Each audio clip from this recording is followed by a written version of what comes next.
Yun, good afternoon. Welcome back sa aking channel. Bali, ito yung ginawa ko dati. Naglagay ako ng patente, tapos binago ko yung pipings kasi na ang last na ano nito is nasira yung doon sa may dito nagkalik diyan tubo, kaya pinalitan natin. Nasira yung motor natin ngayon. Kaya kailangan alisin yung motor. Wala silang tubig kapag inalis ko yung motor, kaya kailangan natin lagyan ng patente, tapos bypass, para kapag inalis yung motor meron pa rin silang tubig. Yun lang gagawin natin ngayon. Baklasin natin tong noon pa lang sana nalagyan na yan, hindi nila pinalagay kasi wala pang budget. Ngayon sabi ko maglagay na tayo ng bypass. Bypass tayo ngayon. Kaya baguhin natin masikip dito. Kailangan natin ipaganyan yung tubo, tapos yung elbow din dyan, lalagyan na natin elbow dyan pataas para malagyan ng T, tapos ball valve patente. Tapos dito straight na lang natin to dito. Ganito yung style nito kasi yung dati nilagay ko lang yan dyan para magkaroon ng hindi ko na binago yan dati, pangit na yan. Ayan, iba na yung magiging itsura nito mamaya. Magkakaroon na yan ng bypass.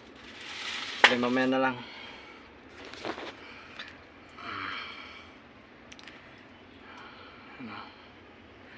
Lagyan lang tayo ng bypass para matanggal yung motor, magamit nila yung tubig habang wala pa yung motor. Sira umiikot lang siya pero walang pero check ko na rin mamaya kung may baka hindi pa na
Yan, bali ito na siya ngayon.